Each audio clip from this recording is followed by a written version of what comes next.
L'onction est tellement précieuse qu'elle vaut la peine de tendre la main aux autres un peu plus et de se consacrer un peu plus à devenir donateur. Restez avec nous dans Jouissez de votre vie.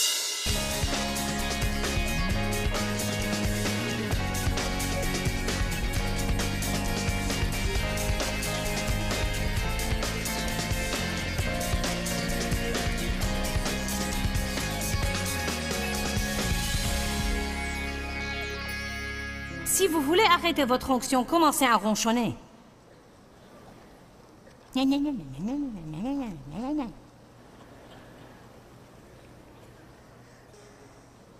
Peut-être que quelqu'un, je ne sais pas, peut-être que vous êtes tous trop pieux pour ça. Mais peut-être que certains ont ronchonné parce qu'ils ont dû s'asseoir loin là-haut. Mais vous pouvez rendre grâce d'être entré ici. Il y a toujours moyen d'être reconnaissant si nous le cherchons. Le savez-vous? Qui me comprend aujourd'hui? Quand nous ronchonnons, murmurons, critiquons, nous entravons l'onction. Je m'apprête à vous le prouver.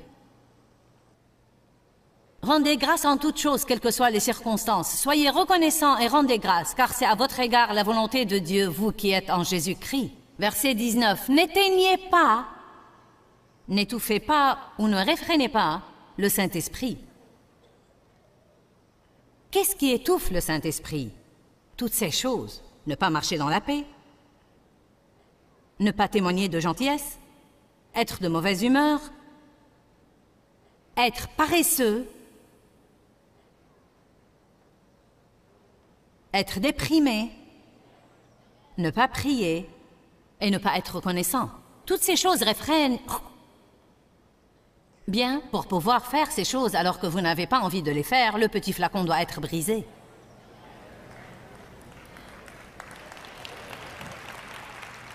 Ce n'est pas parce que j'ai envie de me mettre en colère que je peux le faire. Ça dépend si oui ou non, je pense que l'onction vaut la peine d'opérer avec la maîtrise de soi.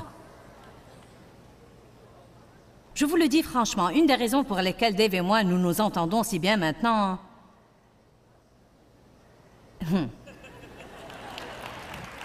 Et que l'onction de Dieu est devenue si importante pour moi, et que vivre dans cette tranquillité sainte est devenu important pour moi. J'en étais à penser, je dois avoir la paix ou je ne peux pas continuer. Donc je préfère ne pas avoir le dernier mot plutôt que de perdre mon onction ou d'étouffer cette onction. Je préfère ne pas argumenter à propos d'une chose plutôt que d'éteindre cette onction. Car je ne veux pas monter ici et lutter. Je veux faire ce que je fais avec une tranquillité sainte. Êtes-vous avec moi aujourd'hui? Qui comprend que vous pouvez marcher selon la chair et que vous pouvez avoir des conflits et vous disputer tout le temps à la maison, puis quand vous vous levez pour aller essayer de faire le travail que vous êtes appelé à faire dans la vie, il n'y aura pas de flux, il y aura beaucoup de luttes, tout va sembler dur et aride et misérable. Mais ça se rapporte à la façon dont nous nous comportons à la maison. Eh bien, vous êtes silencieux ce matin.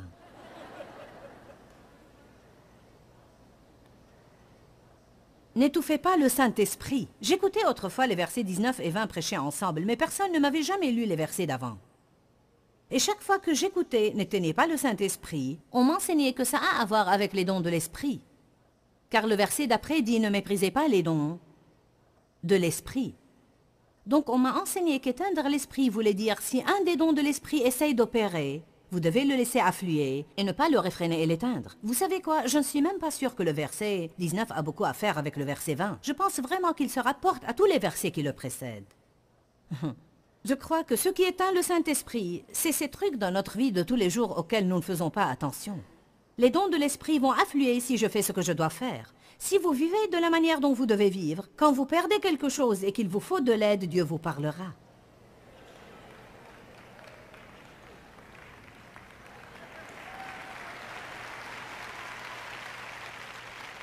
Vous dites, de quoi parles-tu? Vous perdez vos clés de voiture, il est temps de partir. Vous ne pouvez pas trouver les clés de votre voiture nulle part. Dieu, s'il te plaît, montre-moi où sont les clés de ma voiture. Ceci m'est arrivé une fois l'année passée. Je ne trouvais pas mes clés, je ne savais pas où elles étaient. Je courais partout dans la maison, je commençais à m'énerver. Quand nous nous énervons, nous mettons la responsabilité sur les autres. Qu'as-tu fait de mes clés? Tu as dû les prendre et tu ne les as pas rendus.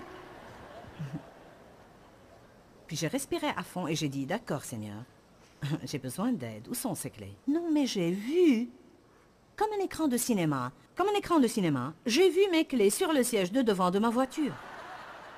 J'y suis montée et mes clés y étaient. Je ne dis pas que ça arrive toujours, mais je vous le dis, vous pouvez vivre avec beaucoup de tranquillité sainte du Saint-Esprit si vous arrêtez d'éteindre l'esprit. Nous éteignons l'esprit par nos attitudes. Nous éteignons l'esprit par la façon dont nous traitons les autres. Nous éteignons l'esprit en étant égoïstes et égocentriques. Nous éteignons l'esprit en murmurant, en ronchonnant, en nous plaignant et en critiquant les choses au lieu de louer et d'être reconnaissants. En fait, les plaintes peuvent nous amener quelque part. Car la Bible dit, quand vous vous plaignez, vous ouvrez une porte au diable.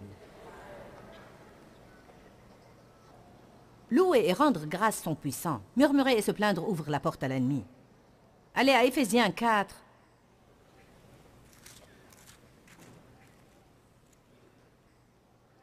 Verset 29. Verset 30 d'abord. N'attristez pas le Saint-Esprit, n'offensez pas, ni vexez, ni attristez le Saint-Esprit par lequel vous avez été scellés, marqués et désignés comme appartenant à Dieu. J'écoutais également ça. N'attristez pas le Saint-Esprit, n'attristez pas le Saint-Esprit. Qu'est-ce qui attriste le Saint-Esprit? Maintenant, le verset 29.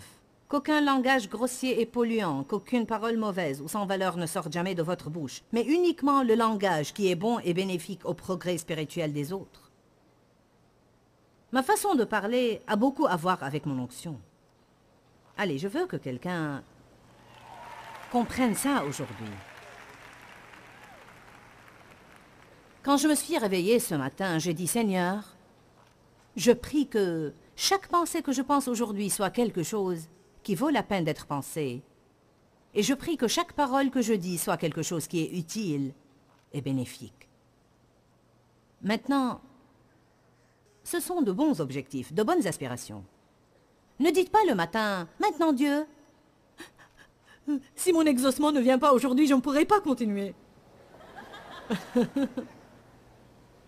Lisons, étudions et voyons comment Paul a prié et comment il a appris à l'Église de prier. Vous ne pouvez pas trouver une chose matérielle pour laquelle l'apôtre Paul a prié.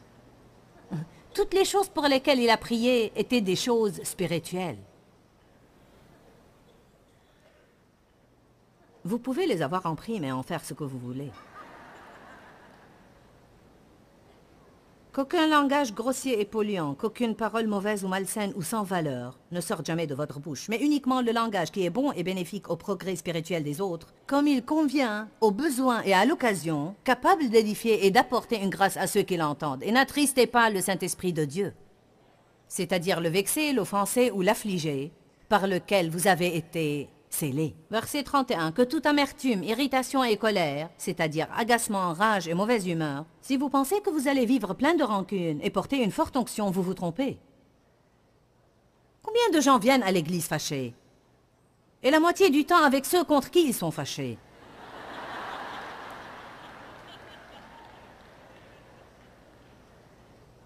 Combien de vous veulent porter une onction?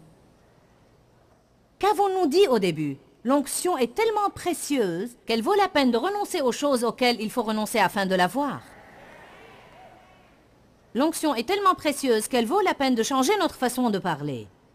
L'onction est tellement précieuse qu'elle vaut la peine de tendre la main aux autres un peu plus et de se consacrer un peu plus à devenir donateur. L'onction de Dieu est tellement précieuse qu'elle vaut la peine de ne pas donner à votre chair le plaisir de murmurer sur tout ce qui ne lui plaît pas. Amen. L'onction est tellement précieuse qu'elle vaut la peine de pardonner à ceux qui vous ont fait du mal. Car il va toujours y avoir quelqu'un qui ne va pas vous traiter comme vous aimez être traité. Amen. Vous ne vous aidez pas vous-même en passant votre vie à être fâché contre eux. Que toute amertume, irritation, colère, agacement, rage, mauvaise humeur, ressentiment, fureur, animosité, querelle, bagarre, clameur, dispute, calomnie, diffamation, langage insultant ou blasphématoire, nous revoilà avec la bouche, disparaissent du milieu de vous, ainsi que toute méchanceté, dépit, rancœur ou la moindre bassesse. Verset 32. Et soyez utiles, serviables et bons les uns pour les autres, sensibles, compatissants, compréhensifs, aimables, vous pardonnant mutuellement, volontiers et aisément, comme Dieu vous a pardonné en Christ. Combien de vous sont d'accord? Dieu oint ceux qui font de l'amour une priorité dans leur vie. Proverbe 28 dit que celui qui se confie en Dieu sera rassasié ou s'engraissera avec du gras. Hébreux 4 dit, quand nous croyons, nous entrons dans le repos de Dieu. Ceux qui ont cru sont entrés dans le repos de Dieu. Une des raisons principales qui nous cause tout ce désarroi dans notre vie intérieure, c'est que nous ne nous confions pas à Dieu. Proverbe 3 dit, confie-toi en l'Éternel et ne t'appuie pas sur ta propre sagesse. N'essayez pas de comprendre les choses, ça aidera votre onction. Êtes-vous là aujourd'hui, ça aidera votre onction d'arrêter de faire tourner votre esprit autour et autour et autour et autour de quelque chose, essayant de le comprendre. Dites, Dieu, je n'ai pas besoin de le comprendre, je me confie à toi. Ne vous fiez pas à vous-même pour résoudre vos problèmes, fiez-vous à Dieu. Celui qui demeure sous l'abri du Très-Haut restera stable à l'ombre du Tout-Puissant, la force duquel aucun ennemi ne peut assaillir. Je dis à l'Éternel, tu es mon refuge et ma forteresse, mon Dieu. Sur lui je compte et je m'appuie, et en lui je me confie en toute assurance. Psaume 91, 1 et 2. Que dit-il? Dès lors, ses anges vous prendront en charge. Voulez-vous voir la protection de Dieu venir dans votre vie? Confiez-vous davantage en Dieu. Voulez-vous une tranquillité sainte? Confiez-vous davantage à Dieu. Chaque fois que vous vous sentez frustré et bouleversé, dites simplement, je ne me confie pas à Dieu. Ceux qui ont cru sont entrés dans le repos de Dieu. Nous croyons que croire est difficile alors que vraiment croire est facile. Essayez de comprendre les choses et essayez de nous occuper de nous-mêmes, c'est ça qui est difficile. Nous avons plus confiance en nous-mêmes qu'en Dieu.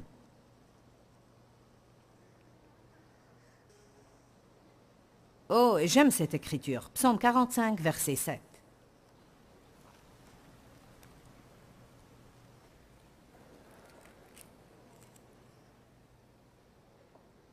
Ceci est tellement important. Ce verset est tellement important. Il est répété à nouveau dans Hébreux 1, verset 9. Tu aimes la justice, la droiture et être agréable à Dieu, et tu hais la méchanceté. C'est pourquoi Dieu, ton Dieu, t'a oint d'une huile de joie et t'a choisi plutôt que tes compagnons. Donc, quand vous aimez la justice et vous haïssez la méchanceté, quand vous aimez faire les choses justes, savez-vous qu'il y a une bonne façon de faire et une mauvaise façon? Il y a une bonne attitude à avoir et une mauvaise attitude à avoir. Une bonne façon de parler et une bonne façon de traiter les gens. Nous ne sommes pas stupides. Nous sommes trop dans la chair. Nous savons quand est-ce que nous nous conduisons mal et quand est-ce que nous ne faisons pas ce que nous devons faire. Mais il s'agit de nous humilier nous-mêmes et de changer. Combien de vous le savent quand ils s'asseyent pour cancaner? Dans votre intérieur, vous savez. Vous savez. Vous savez que ce n'est pas bien. Quelle est donc la solution? Arrêtez. Il n'y a pas de solution autre que arrêter. Je mets devant toi la vie et la mort, choisis. Qu'arrive-t-il quand vous aimez la justice et que vous haïssez l'iniquité? Vous avez l'huile de joie et vous êtes choisis plutôt que les gens que vous connaissez.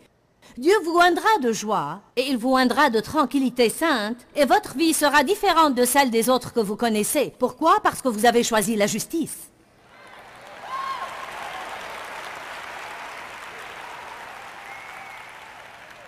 La meilleure chose à faire quand vous blessez quelqu'un, c'est de revenir vous excuser.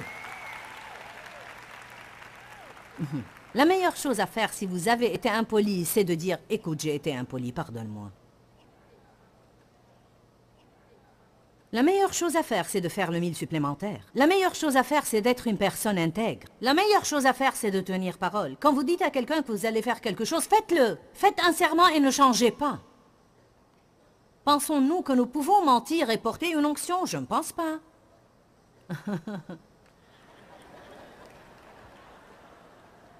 Oh, Dieu soit loué, je t'appellerai et nous irons déjeuner. Et vous n'avez nullement l'intention ni de les appeler ni d'aller déjeuner.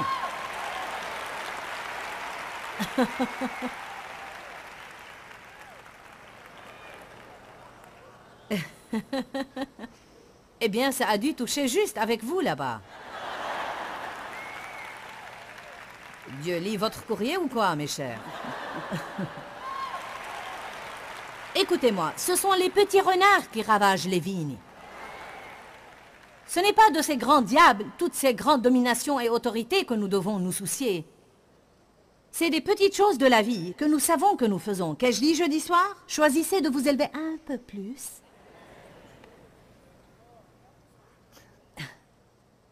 Et de faire ce que vous faites avec excellence.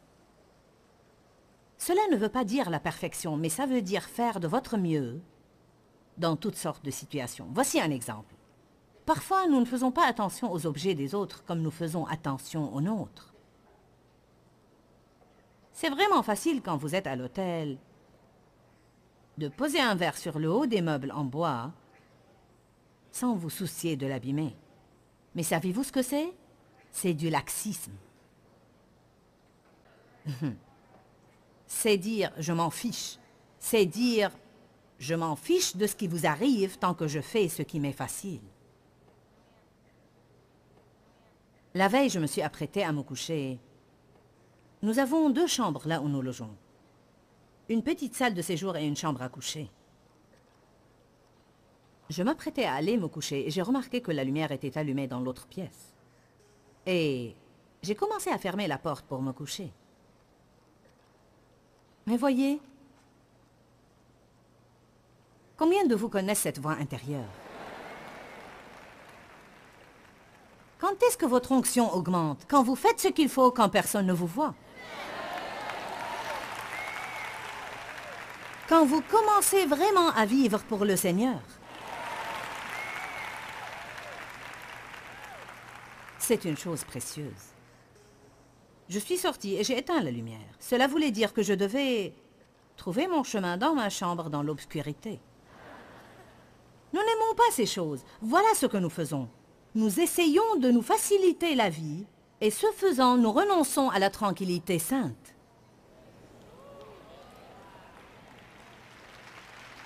C'est peut-être une des choses les plus importantes que je dis aujourd'hui. N'échangez pas une tranquillité sainte. N'échangez pas l'onction contre ce que vous pensez être facile. Qu'avons-nous appris la veille? La traduction du message dit « voie facile égale impasse ». Soyez des personnes excellentes, des personnes intègres. Allez au psaume 133. Le psaume 133 a changé ma vie. Vous savez, il y a certaines choses dont vous pouvez dire « c'était vraiment un tournant radical dans ma marche avec Dieu ». Et ce psaume était une de ces choses pour moi. Je veux que tout le monde puisse le voir et le comprendre. Psaume 133, 1. Voici qu'il est agréable et qu'il est doux pour des frères de demeurer ensemble dans l'unité. C'est comme l'huile précieuse ou l'huile répandue sur la tête qui descend sur la barbe d'Aaron, le premier suprême sacrificateur, qui descend sur le col et le bord de ses vêtements, consacrant tout son corps. Elle est comme, quelle est cette elle dont nous parlons, l'harmonie? Elle est comme la rosée du haut mont d'Hermon et la rosée qui descend sur les montagnes de Sion, car c'est là où il y a l'unité et l'harmonie, là le Seigneur a ordonné la bénédiction, la vie pour l'éternité. Donc, si vous allez œuvrer pour l'harmonie et l'unité, et si vous allez œuvrer à faire la paix et à maintenir la paix, Dieu vous promet l'onction et les bénédictions.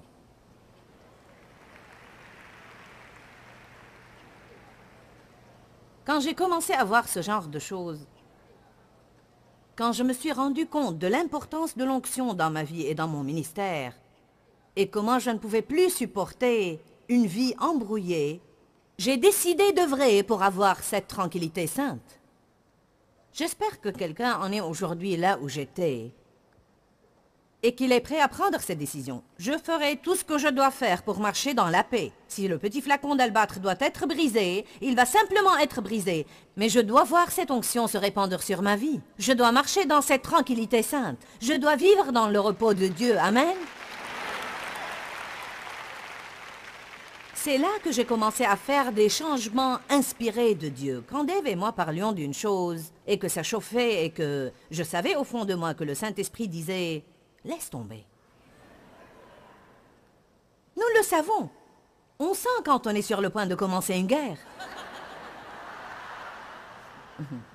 C'était si dur pour mon petit flacon. C'était si dur pour mon petit flacon d'albâtre de se taire.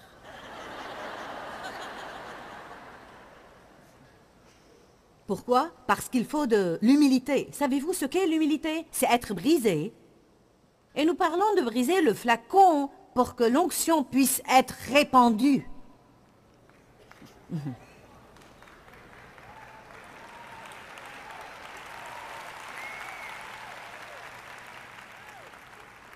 Et la Bible nous enseigne aussi qu'il loin le courage.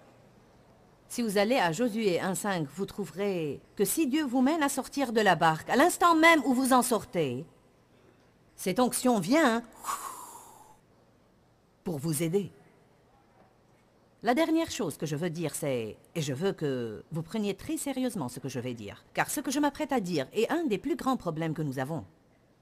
Dieu oint la soumission à l'autorité. Dieu ne oint pas la rébellion. Et là où que vous alliez, il y a une autorité.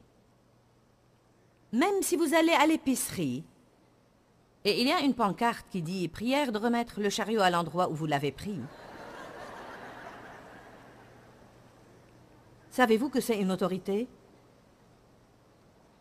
Les places de stationnement pour handicapés sont une autorité. Vous nuisez à votre onction si vous n'êtes pas handicapé et vous vous garez dans leur place.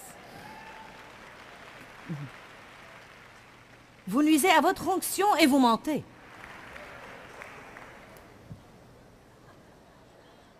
C'est la vérité. J'aurais peur de me garer dans leur place, car si je ne suis pas handicapé, peut-être que je le serai.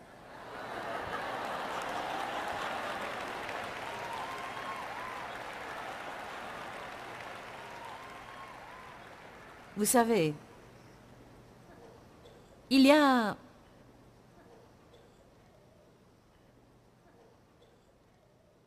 Je pense vraiment qu'il y a beaucoup de femmes qui sont appelées au ministère et Dieu se sert d'elles puissamment. Mais je crois qu'une des raisons principales pour lesquelles notre ministère est tellement fructueux, c'est parce que je suis non seulement pasteur, mais épouse aussi. Je ne crois pas que si j'étais rebelle envers mon mari, j'aurais pu porter une onction qui briserait le joug de l'esclavage.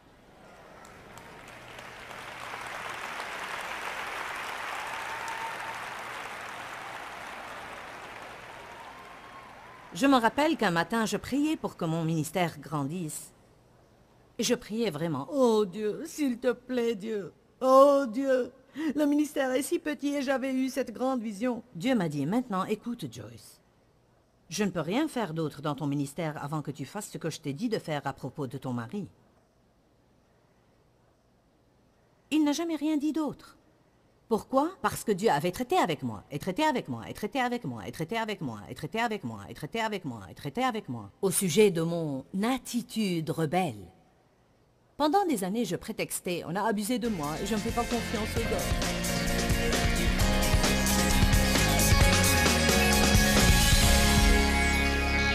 Vivre la vie contrôlée par le Saint-Esprit est absolument extraordinaire. Elle vous mène à la justice, à la paix et à la joie dans le Saint-Esprit. Nous sommes appelés à être menés, guidés et contrôlés par le Saint-Esprit. Et je crois que c'est vraiment une chose sur laquelle nous devons tous nous concentrer et faire.